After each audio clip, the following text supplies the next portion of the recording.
Hello, welcome to the Winning Balance podcast. I am joined with a guest that I am super excited to chat with, Mark. Thanks, Stubler. Thanks for coming on, dude. Dude, it's a pleasure to be here. This is fun.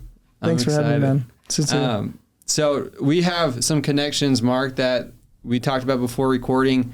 I'm going to dive into the bio, and I'm sure if people are in the real estate realm, they've heard of Joe Homebuyer. It's everywhere. You guys are doing some great things. I appreciate you saying that. Yeah, of course. I don't know what's in this bio. This is going to be fun. It's been a minute since I've... Good. Well, you can correct me if there's anything on it. All right. This will be good. Let's dive into it. Mark Stubler, founder of Joe Homebuyer franchise, a real estate investing business that helps build great leaders who thrive in the off-market real estate investment world. Mark spent many years of his career in sales and took a leap of faith to create financial independence for himself and his family. He has built Joe Homebuyer into a multi-million-dollar company in a short amount of time. Through franchising, Mark provides the blueprint for his operations that enables anyone with gumption and grit to be successful in real estate investing. By following a simple and proven business model, one can create financial independence for themselves and their families. Mark's innovative approach to sales, negotiations, and closing deals has been the foundation of his achievements. He uses an authentic, collaborative sales style that feels more like a trusted advisor than a salesman. With a growth mindset, Mark is continuously improving himself, his team, and his business. Mark is a Utah native, sushi lover. I love that part. Oh. Wake surfing fanatic, father to 4 children, and is married to his high school sweetheart. I love that. I want to dive into a couple things in here, Mark. It's funny because the beginning of my real estate journey, I've been an agent for like 3 years-ish. Sure. Like the 5 years before that, I was a wholesaler only on the investment side, which is a lot more aligned with your work. So for the audience that doesn't know this realm as much, like the off-market space that you guys dive into a lot, wholesaling, flipping, right, finding the value, right? So I'm excited to hear kind of the birth story of that. Sushi lover, what are your favorite places in Utah for sushi? Okay, so Sapa in Salt Lake is pretty good. And then there's the other place around the corner from that. I've only been twice, so I must not, I probably can't declare myself the sushi expert, but is it... Takashi? Takashi. Yeah, that one's good. I enjoyed that. That was good. Yeah, I'm originally from Seattle, so the sushi here competing for Seattle is hard for me to justify, but it's still been great. Bro, I served my mission in Seattle. Really? I love Seattle. What part? So the mission is legit a really small geographical area. The 10 stakes was from North Seattle down to like Federal Way. And it went a little bit further east, but but it didn't include the peninsula or the I said that right? Yeah. And so, dude, it was small. So, I mean, I was in Renton, my first area, North Seattle, spent 9 months in Bellevue. Anyway, loved that area. Amazing. Yeah. My last house was in Kirkland. Oh, from yeah. Seattle. So just right over, isn't that right next by to Bellevue? Yeah. It Redmond, borders. Yeah, good. So I met my wife here, brought her back to Seattle, thinking that's like where I was going to plant my roots, and then she hated it. So we came back here. But it's funny that you bring that up because Seattle, big part of my world, and I love it. Yeah, but great place. Talk to me. So Mark, your journey of getting into, I also started in sales. I was in tech sales. And so it's funny, we have a lot of similarities, I feel like, even though I'm a small tadpole and you're this big shark killing it. But bro, it's only because I'm older. No. Your trajectory is bright. I appreciate it. No, I've got too many years on you. No. You've been doing cool things, and I'm excited to hear the journey. So, like, let's start there. I always talk about this in the sense of, like, where your career started, right? I felt like my career started when I got married, because before there was no stress. Life was good. But talk to me about, like, your career, where that started. And it sounds like getting married, I mean, you got married to your high school sweetheart, so maybe we should start a little bit before that and start there. Yeah, so actually this came up the other day. So I've always wanted to do my own thing, have businesses, that type of thing. I had Hungry Valley Landscaping in high school. And I don't know why I named it that, but my buddies even gave me a hard time for the name. My wife joked the other day and said we need to pump out some shirts and share them with the old high school friends type thing that we still stay in touch with. But so entrepreneur has just been in my veins. It's been good. My dad and mom both own their own businesses. Dad, a carpet cleaning business. My mom, medical professional, but her own clinic. So it's just kind of inherently how I was raised, and then just the idea of all the opportunity and the challenge of it was, I guess, what captured my interest. But true story, my girlfriend at the time, so get yourself a good wife is ultimately where I'm driving home the point here. But at the time in high school when I had Hungry Valley Landscaping, she would actually go and help mow lawns and stuff with me. That's amazing. This is your wife now. That's my wife now. Yeah, so we dated junior, senior year. She waited while I went on my mission to Seattle. Came home. We got married, several months after, and started a family right away as well.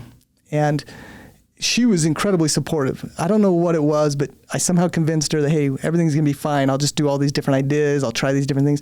I did what every good return missionary, what every ambitious Utahn has to do. I got into multi-level marketing when I got home. Mm-hmm. And that's a perfect way to get your teeth kicked in. Yeah. That's a perfect way to learn direct sales. And it complemented, knocking on doors type thing as a missionary. But that didn't go very well. There was months it went well, and I'm like, okay, I'm on top of the world. And I had these mentors that were really good, that were just a handful of years older than me, and they were really doing well. So anyway, it was fun to get in that, but it was not steady. I remember the night, and I don't know how deep you want me to go, but I remember the night. I want to hear the whole story. I love it.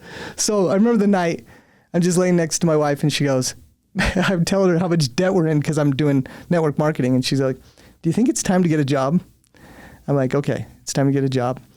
So I switched gears. I realized, I needed some stability. We started our family really quickly because we knew each other. And when I got home, it just felt very natural to continue to just kind of progress that way. And so we were really grateful.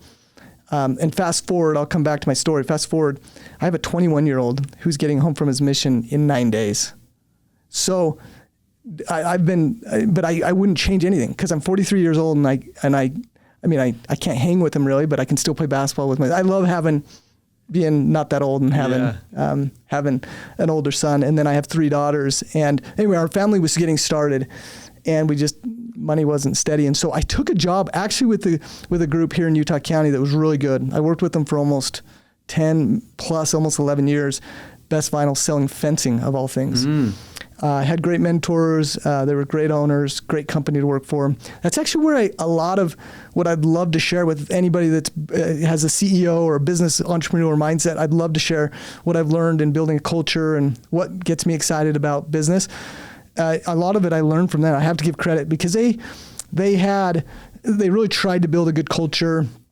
And there's things that weren't done right that also helped instruct me, but by and large they did good things. And then they had a sister company the parent company, Redmond. A lot of people that might be from Utah might know them as well. They were great with culture as well. So anyway, I had all these mentors, these exposures, these opportunities, these times to stop working and to work on personal development and growth. So I was with them for a long time because I was making good money. I was in homes. I had complete flexibility to my schedule. All day, every day, I just came and went as I pleased. They gave me lots of leads, and I just sat down with homeowners, and I structured deals to sell fencing. And you'd think, okay, how in the world does that lead to what Joe Homebuyer is and real estate? But it actually translated really well because I was just coming up with solutions and solving problems all day long. And I got thousands of swings, thousands of practice attempts because I was in sometimes a dozen homes a day. And primarily in the summer and the spring, right? So I got so comfortable with sitting down with a homeowner in this case, not a seller, but a buyer of a product, and identifying, okay, first, what is it, do we have a connection? What is it they need? And can I build a solution? And so when I started in real estate, it just translated so well. But I was there for 10, 11 years making good money, and then they gave me a gift. And I referred to it as a gift because it triggered something in my brain. They said, hey, during the slow season, we want you to come into the office once a week and do your paperwork and just be an inside sales rep. And it triggered something. It was like, oh wait, you don't work for yourself. You don't have complete autonomy, and all the upside is not yours. You still work for somebody. And as good as they were to me, I mean, they did so many cool things, trips to humanitarian trips and Lake Powell trips. I mean, they really did run a really good organization, and I was grateful for all that. But it realized, oh, wow, I'm not my own guy. I'm not doing my own business. And I call it the gift because it triggered that in me. Just them saying that you only had to come in half a day once a week, it was enough for me to say, oh, I don't have complete autonomy. And so that's what triggered I got to get back into doing my own thing, because when I got home. How old were you at this point? 33. 33. Okay. And that's important because I think so many people, like, I don't know how old you are, Tanner. 29. 29. Yeah. So many people expect to be a billionaire and I'm using an outrageous number intentionally when I say that, but like, they see all these people online that are making real good money really quick. Yeah. That there's this expectation that if they aren't a multi sold a business, created an app, did something crazy ambitious, that they're somehow failing or whatever.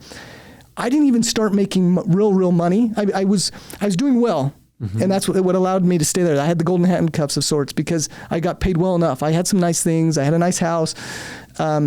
But I was just getting, I was trading my time for money, but I was good at trading, and I could sell a lot of fences. And so it was pretty good. But it wasn't until 33 that I became an entrepreneur, and it's the last 10 years that I've really been an entrepreneur and had all the downside and all the upside opportunity and making, real good money. But that's what triggered I got to do this on my own. And it was not easy. I made about a 6-month period where I communicated well with my employer. I said, look, it's going to be slow. I'm going to transition. So lower my base pay and some of these different things so that I'm fair to you, your expectations a little less. And then it just started to click. And I was able to replace it a little faster than I anticipated. And I was able to essentially surprise him one day and say, hey, the time's come. I'm moving on. And it was crazy how well transactional sales experience translates. So when we're talking of future franchisees and people that are exploring becoming a Joe Homebuyer franchise, those that have had door-to-door sales experience is really good because they are used to hearing a no and converting it to a yes. For sure. The idea of solar, pest control, alarms, you find a top dog in that, they can generally translate that skill set to real estate. Similar to what you'd said in tech sales. Exactly. And I want to touch on a couple points that you said in that, Mark.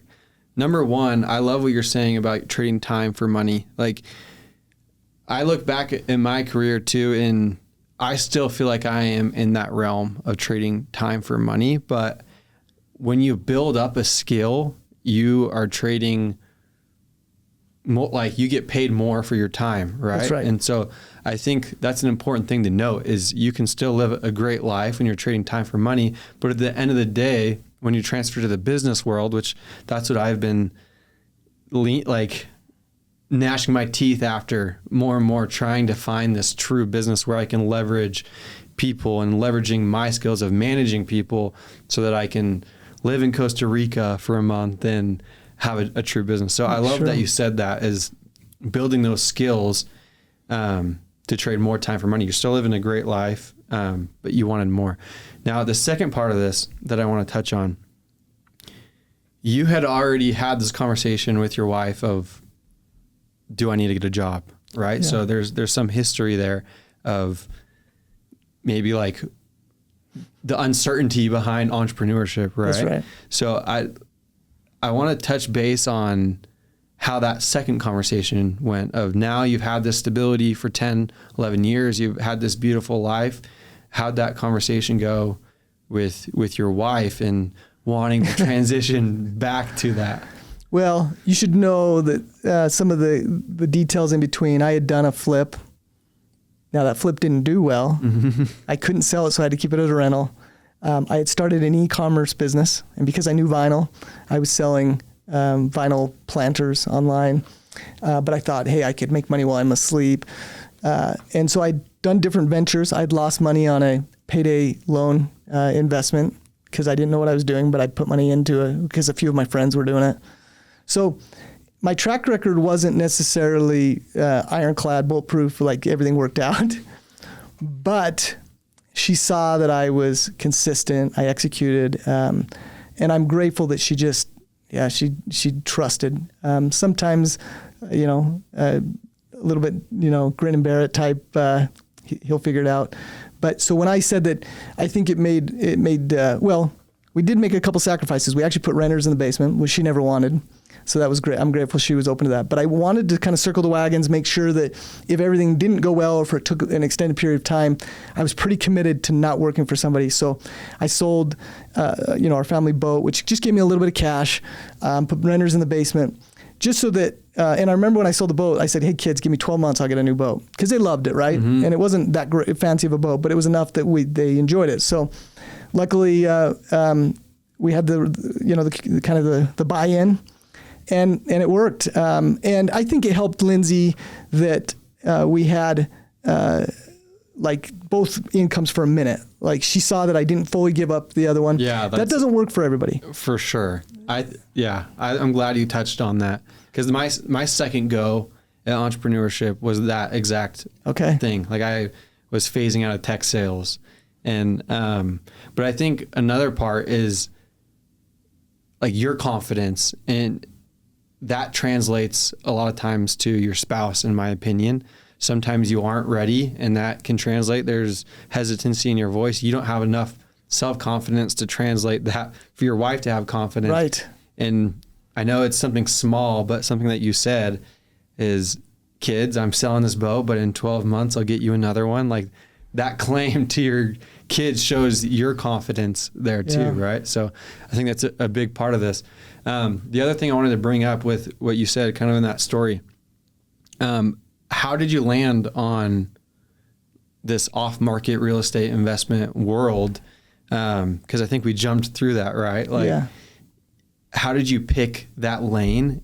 You had said you did a flip, but how did you decide this is what you want to throw all your eggs into? Yeah, I appreciate the question. One thing I want to quickly highlight, if the kids were so forgiving, or in this sense, they actually did get the boat a year later, but they would have forgiven me if I didn't give them the boat. And they wouldn't have judged me if I would have failed as an entrepreneur. And I think that's something to remember too, is like your kids, like they need to see that you take calculated risks, that you make sacrifices, that you forgive or you forego something today for something, later on. Mm-hmm. So I was willing to do that. And I felt like even if it failed miserably, they were still going to be there. Right? That's a beautiful thing about families. That's a beautiful thing about relationships. But at the same time, I think then, now 10 years later, for them to see, oh, Dad still forgoes things today because of what he's trying to build at Joe Homebuyer. And he's still taking calculated risk, and he's still pushing himself to get better, and both personally and professionally. So I love that aspect of the whole journey, and trusting. And so I just felt to share that with anybody that's maybe listening. Like, even if because you said your second attempt at entrepreneurship. Mm-hmm. So the truth is I had other businesses, like the e-commerce business didn't turn out. My first attempt at real estate, my rehab, I couldn't sell it, so I had to keep it as a rental. My efforts when I was young 20s, trying to do network marketing, it didn't work out.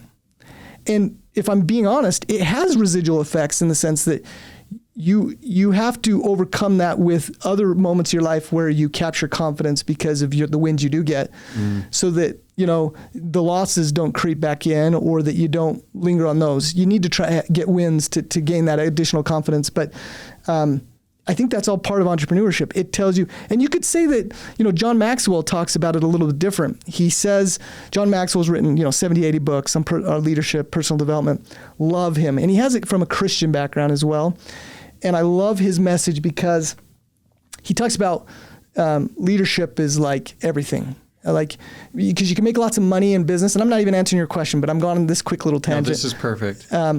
John Maxwell talks about really that almost your business is a discipleship of who you are and who you're becoming, and the impact you can have in your own home, in your communities and these different things. And he talks about the different levels of leadership. But as it relates to kind of the journey of an entrepreneur and the mistakes and different things, he talks about everything as being as if you're testing and then you fell, but that failure leads to learning, then improving, and then you just do it again. Test, fail, learn, improve, re-enter.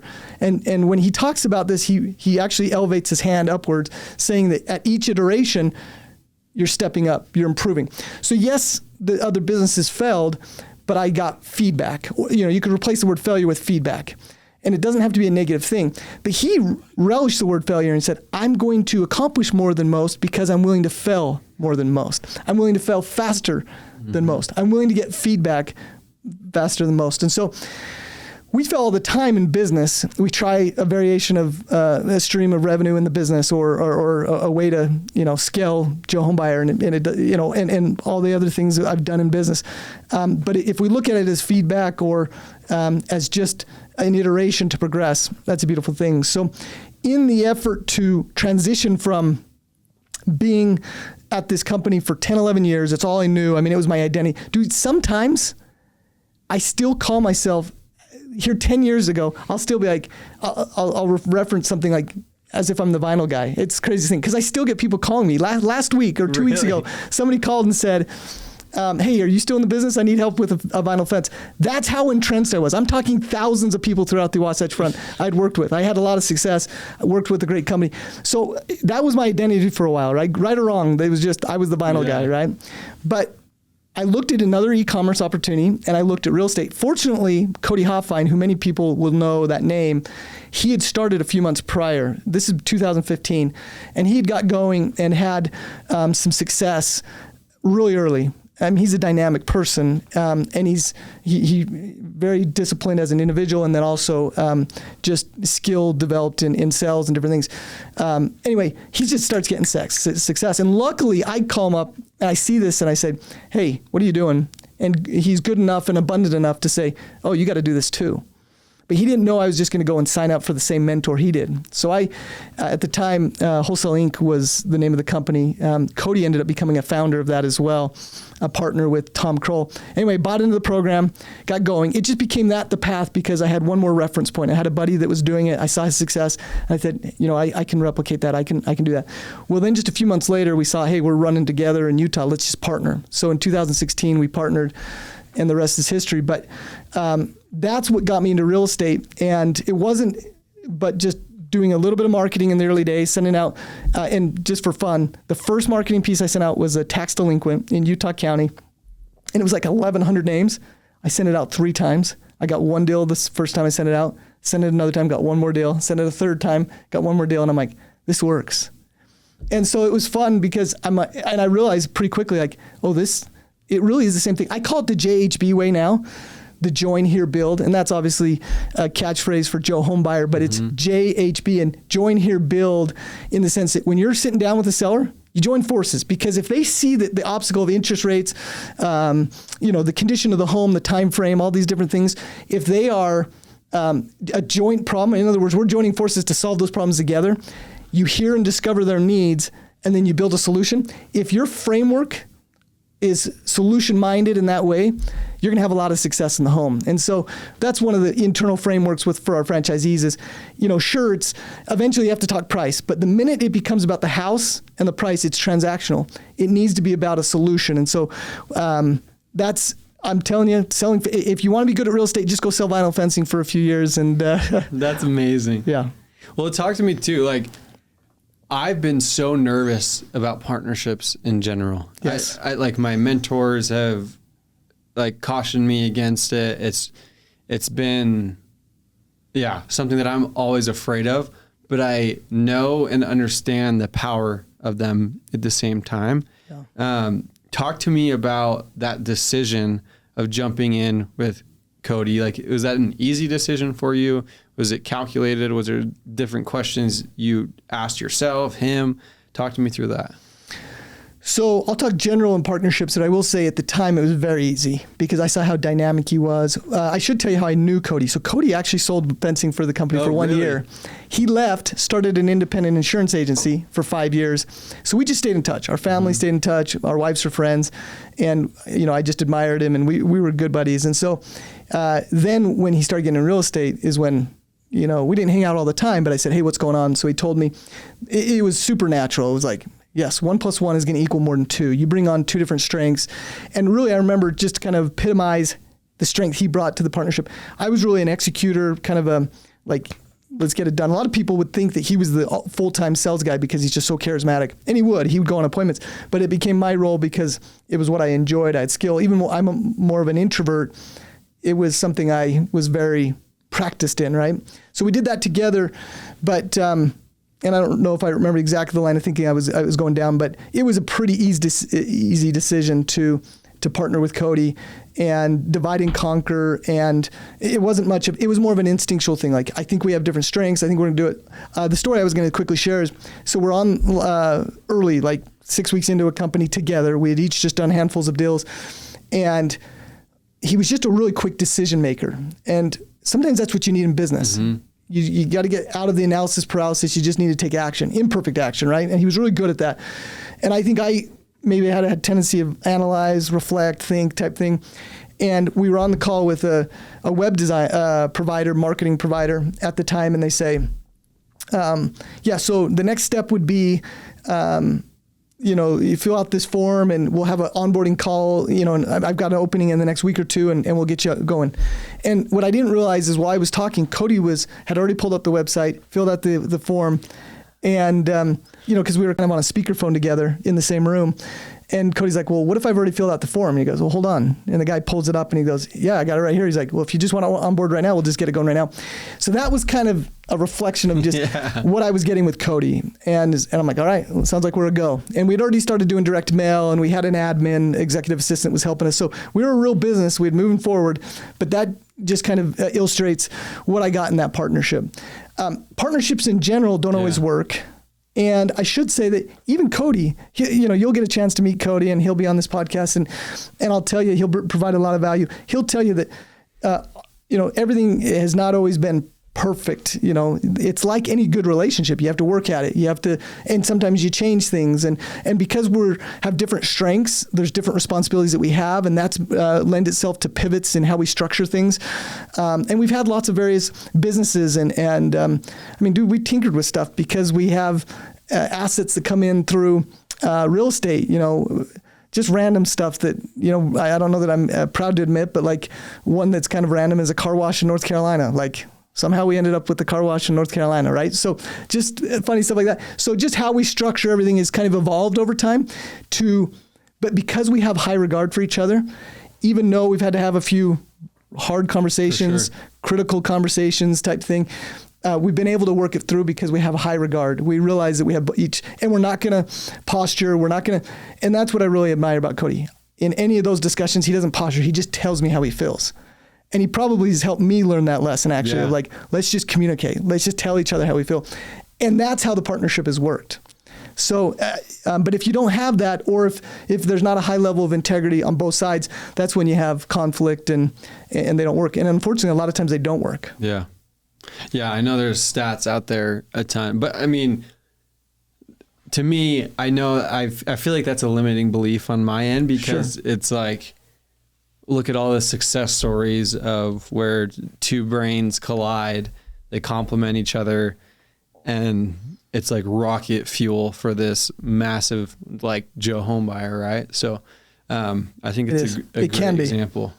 So talk to me too, like through like the journey of Homebuyer. You guys started, it sounds like success started coming pretty early on, but like talk to me about the scaling aspect of it, franchising. I'm sure there was a point of scaling like the current franchise and more marketing and that where like, talk to me about scaling in general.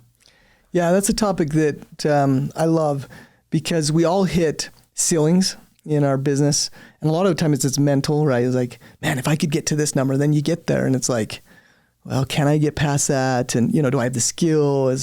Can this market even support it? So there's a lot that goes into scaling that we could dive into. But specifically, as we got going in Utah, we realized pretty quick, hey, we're doing pretty good. And we started getting noticed among some of the top players in the state to the point where they're asking questions like, how are you guys doing it?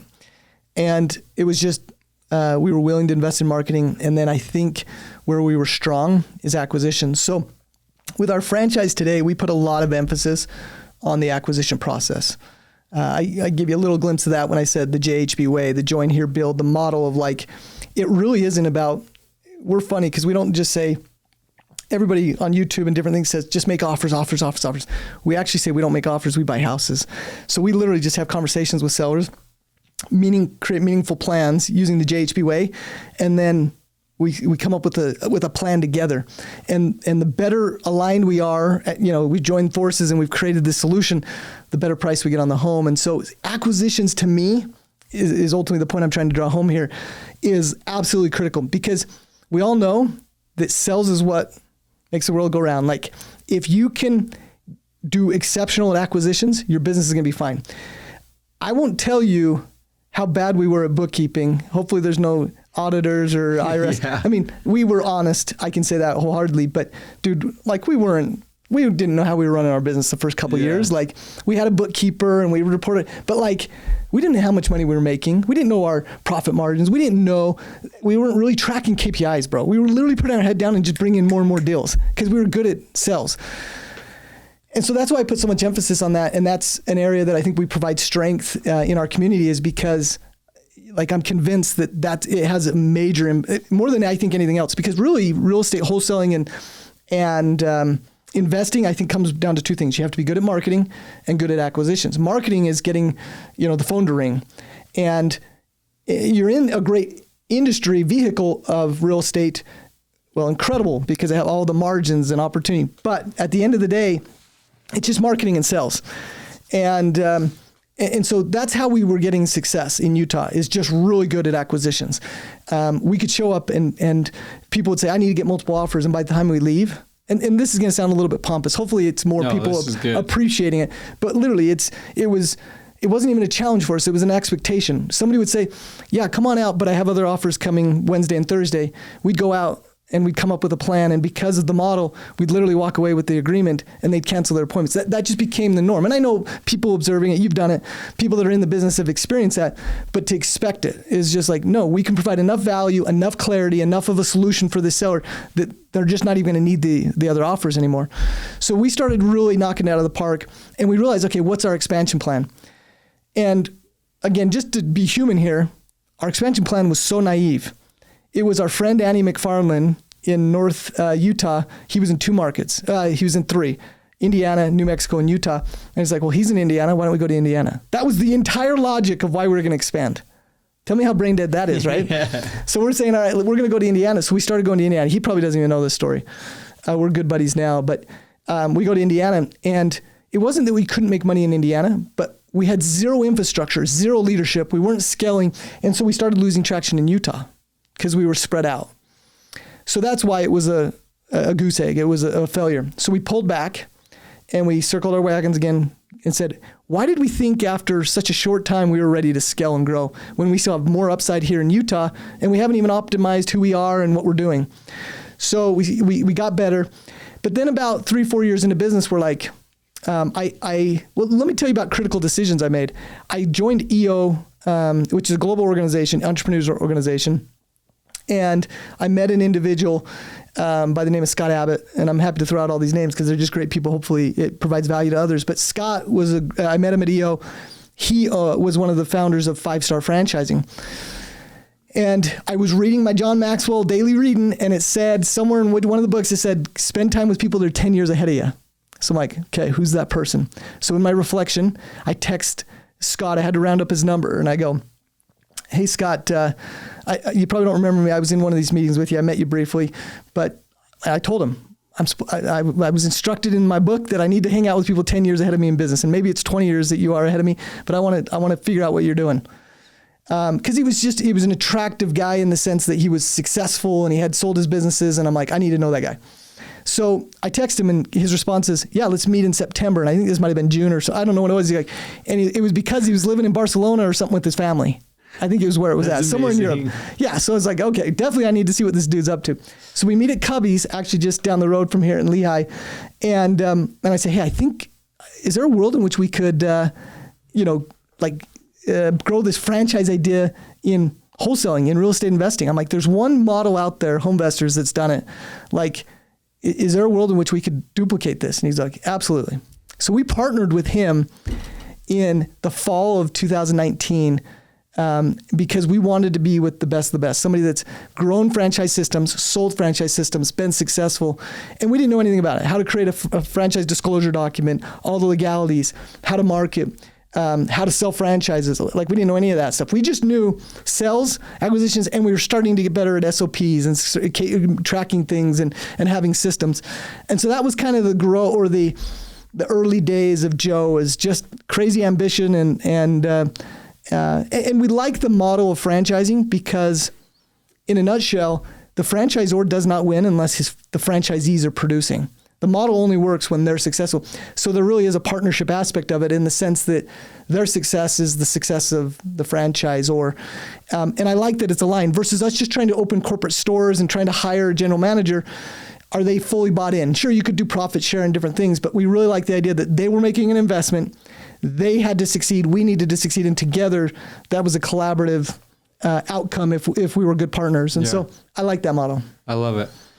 One question for me, like, to me, the franchise model, what it solves for a lot of people is creating systems. Yes. And like, as an entrepreneur myself, creating systems is like an ongoing process that you're trying to figure out, trying to optimize for a long time. And so if someone can jump into that world, have systems figured out, it's like you're light years ahead, right? And so I want to just hear like your advice in general about the system side of your model, but maybe even like dumb it down further into like newer entrepreneurs and what they can do. Like, a lot of my audience is realtors, summer sales, people that are trying to make it in this early stage, right? Yep.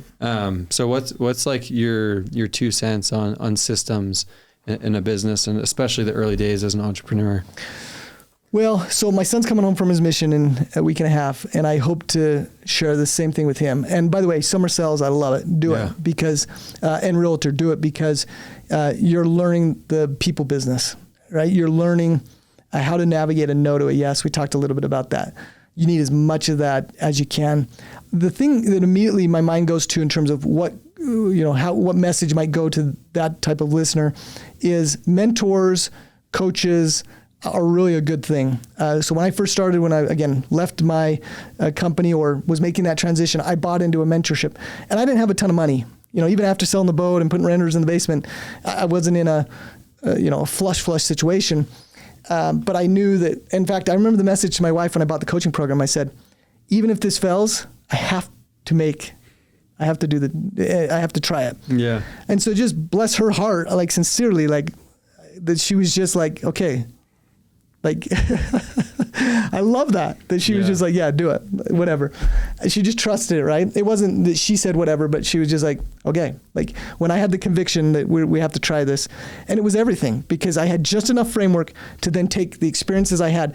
So take the experience you have, this transactional sales experience, this hustle, because that's going to be required to be successful in whatever you do.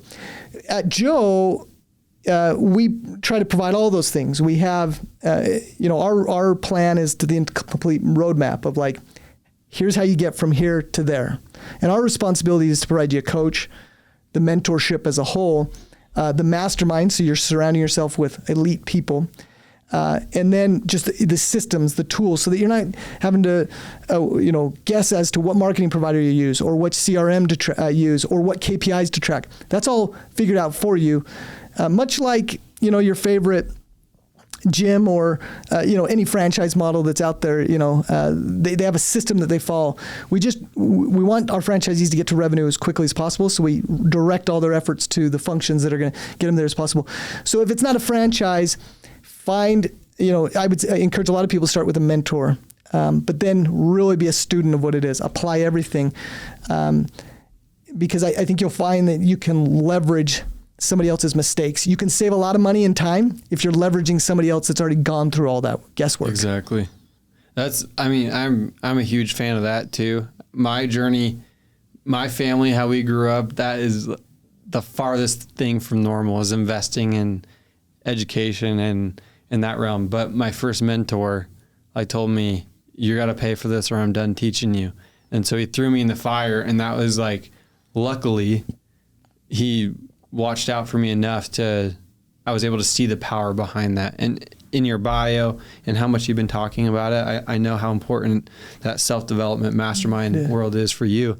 I have a set, this year, my bare minimum is $30,000 that I'm spending on my personal education. I love that. And it used to be $5,000, it used to be $10,000, and it's huge. Grown because I'm trying to get in bigger rooms, and you know how that goes, right? So I'm a huge advocate of that. But talk to me, especially me, we talk about these masterminds, these self-development world catered towards business a lot. Talk to me about that self-development brain and how you cater that towards family.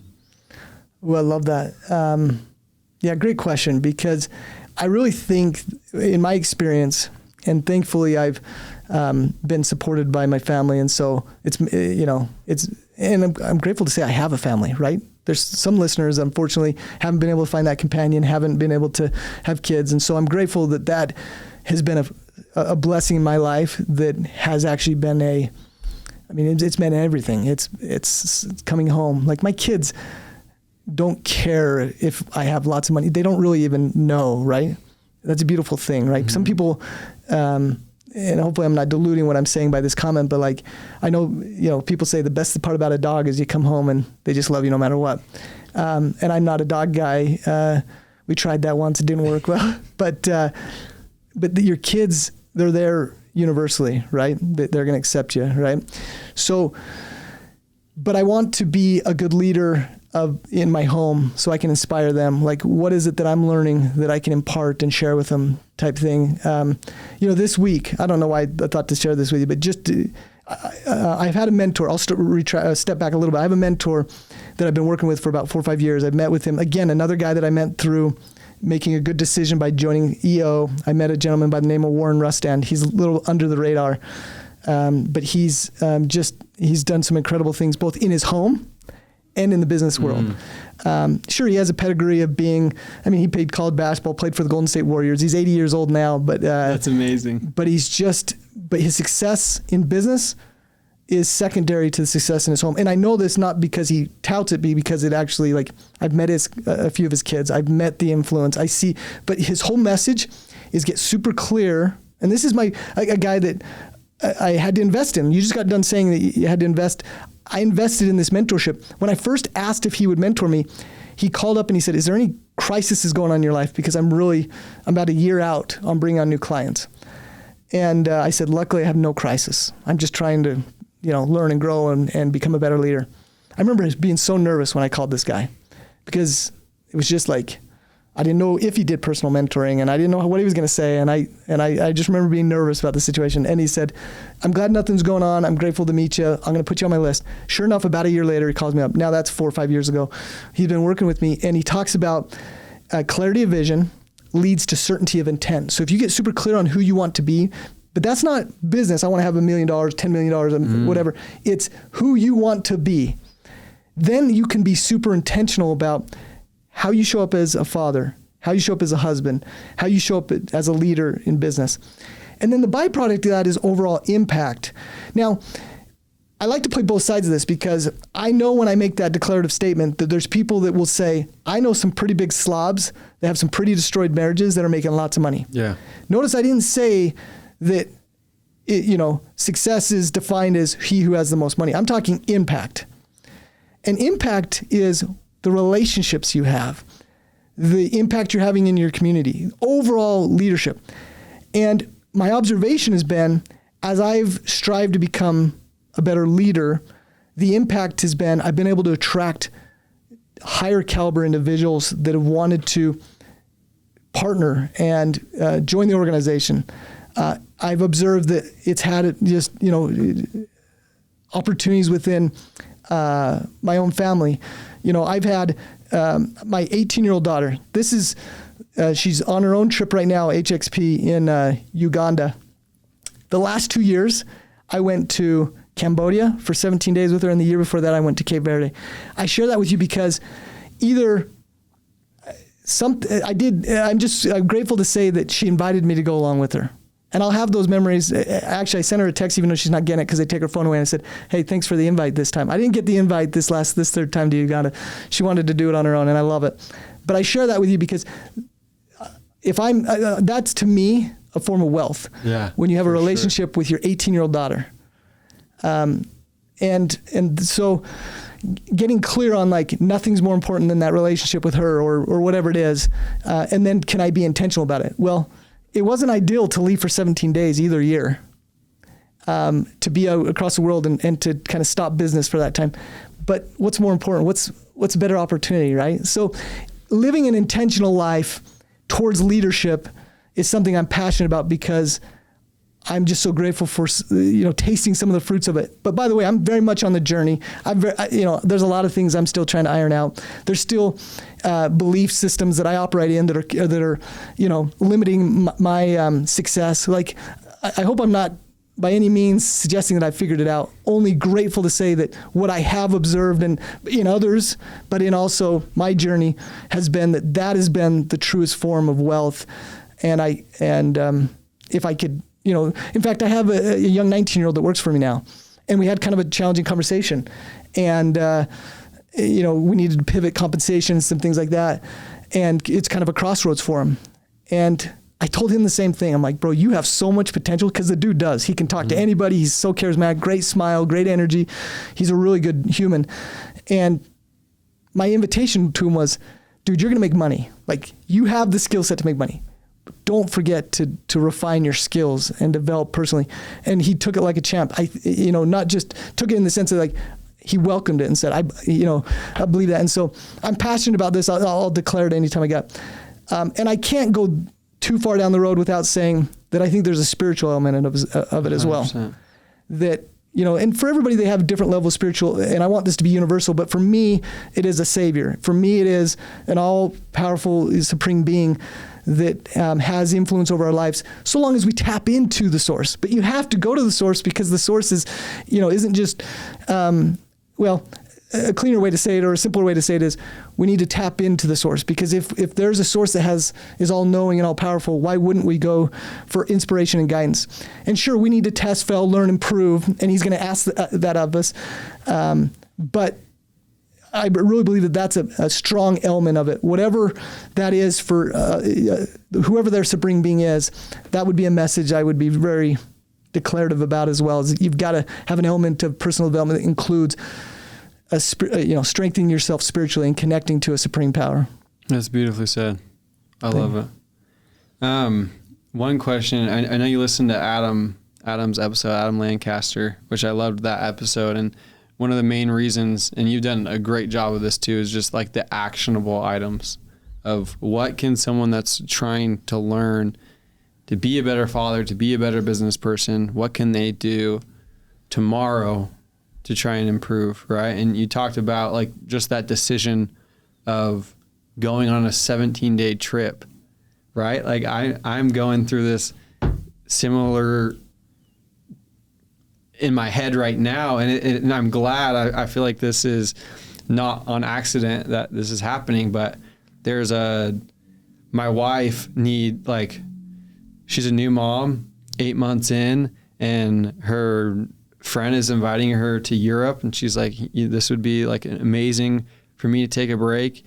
And my first instinct as the prideful human that I am is like, how am I going to deal with work? How am I going to deal with a baby? Like, right. I don't have the same motherly instincts. I love being a dad. I love it. But, all like this fear, is hitting me, but like your example of how special this 7 days could be with my 9 month, she would be 9 months at that time. And how special that would be for my wife to take a break for putting in these extra hours and all that, right? Like, and luckily on the way here, I called my wife and I was like, hey, like, I'm sorry for the fear I projected on you, and I want to try to make this work.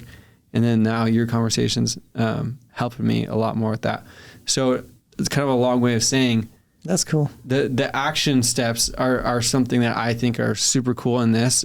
Just to expound maybe even beyond that, like, what are some action steps that you've done or that you'd recommend to young fathers, to young, even mothers, right? Like, what advice to be more present, a better, like, father, mother to your children, especially as you're battling entrepreneurship at the same time?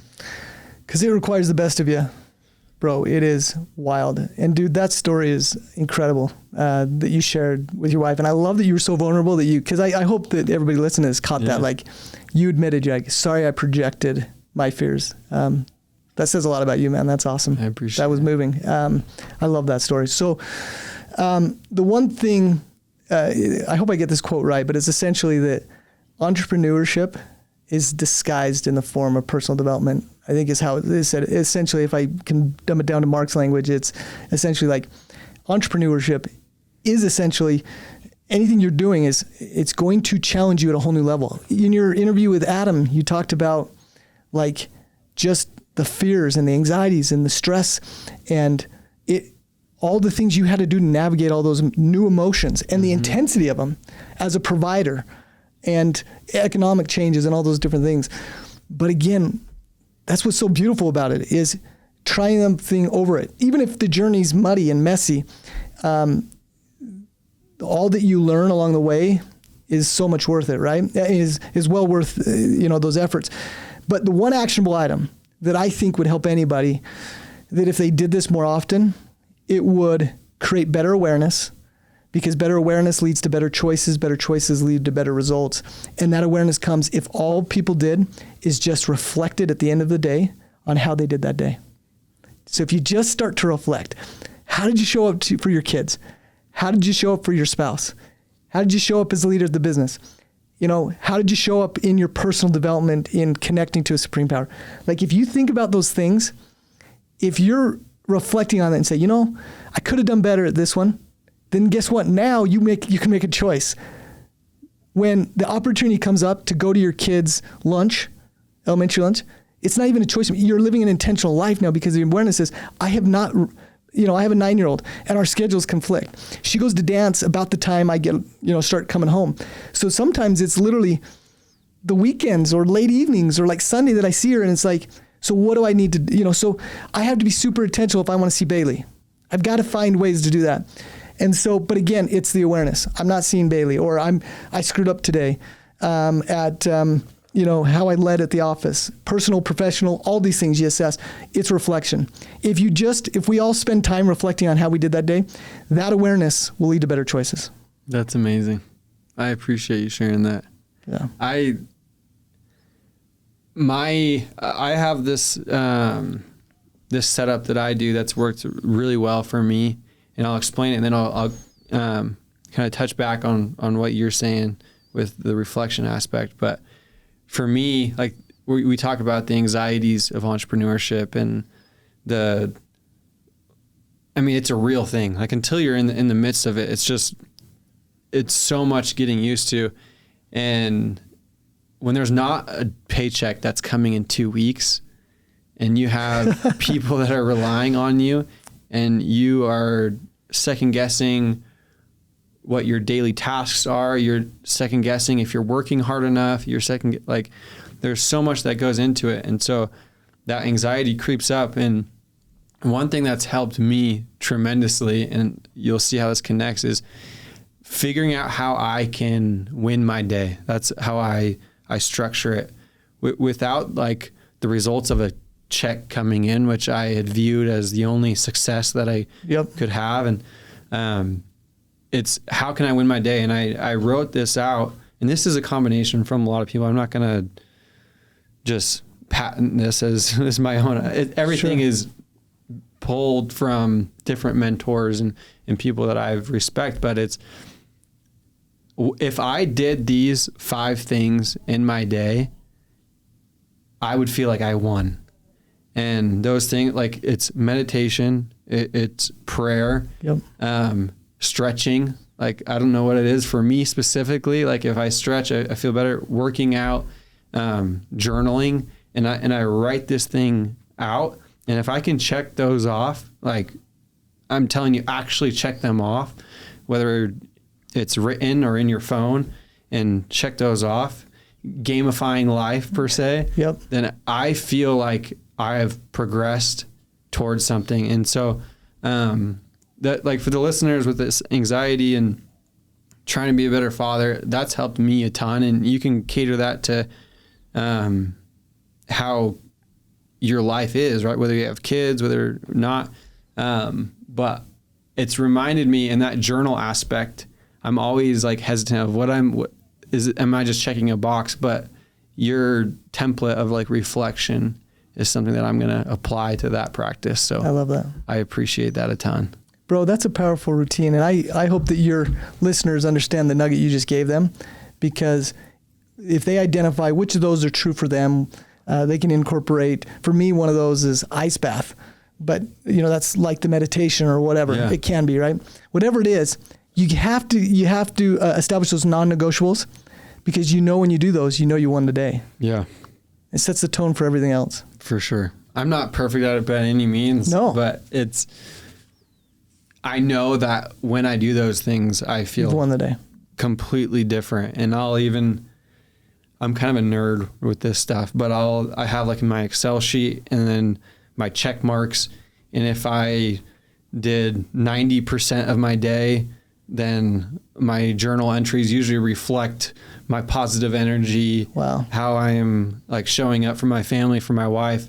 And then if I have 60% or 40% because I was traveling and maybe had excuses why I wasn't doing certain things, which are always invalid, I've realized, then I'm showing up differently for my family. So it's been cool to reflect on those things. And that's huge. Yeah, I love it. Well, okay, you've given us so many nuggets here. Thanks, brother. There's one last question I want to ask, and I feel like you've already answered this in a lot of different ways, but maybe one last time of my favorite question to ask on the Winning Balance podcast. Utah's a unique place. There are a lot of this avatar of people that want to kill it in business and want to kill it as a family, which I feel like is unique to this world. What advice, some final advice, would you give to that person that's trying to find success in both lanes? I don't know how this will go in relation to your expectation, but I believe that that's actually our calling, is to fulfill the highest potential of who we are. Because we all have inherent gifts. And I think sometimes we forget that. And I'm raising my hand as well, right? Like you feel like you're inadequate or you're falling short, or maybe you don't have the capacity to scale or grow at a certain level. But we have to start with, understanding our identity, who we are, where we came from, and trusting that it's within all of us, and it's actually part of our divine calling is to become better versions of ourselves. And the truest form is developing skills, capturing knowledge, and then applying the things that we're learning. And the byproduct of that is financial, because the world has prosperity. And you'll literally almost it will gravitate towards you just by virtue of becoming the better version of yourself, because you'll be wired different. You'll see opportunities different. And so I think it's actually our responsibility to become better, and the byproduct will be success. That's phenomenal. Yeah, thank you. Well, Mark, where can people support you in your business? Joe Homebuyer, great franchise, especially if you're looking to like jump into the real estate investment world and you need some hand holding. I think it's a phenomenal business you guys have built. Thank you. Where else can they support you in your endeavors right now? So one thing, obviously, you can find us joehomebuyer.com, and anything we can do to support you. If you feel like a personal development call would be helpful to you, We have a Thursday morning, 9 a.m. Mountain Time, 10 a.m. Central call that we invite people to free for the first 30 days. And it's not focused on real estate, it's personal development. But if you want to kind of get into our community, here's a website that you can go to. It's the Joe CEO Reset.com. And that has a whole workbook and page in it to give you some framework of how you need to reset as a CEO, the CEO of your life. So it's the Joe CEO Reset.com. And you can download a work page. You can get access to our community and different things like that. But that will give you some framework on a 7-day reset of how you can start to prioritize different, including time with your family, creating habits, and deciphering who you should be spending time with. All the things that I think are essential for the CEO. Even if you're not running a big business right now, you're the CEO of your own life. You got to figure out how to, take the next step. So I think that's a tool that people could, learn more about Joe, but also it's just whether you want to know more about Joe or not, I think that's a tool somebody could benefit from. Amazing. Yeah. I love it. Well, thank you for all the value that you've provided, like for the listeners, but continue to with things like that. So I appreciate you for coming on, Mark. No, brother, this is what I love about it when you hang out with good people is it just edifies and enriches you. So thanks, man. Amen. Thanks for coming on, dude. Appreciate you, brother.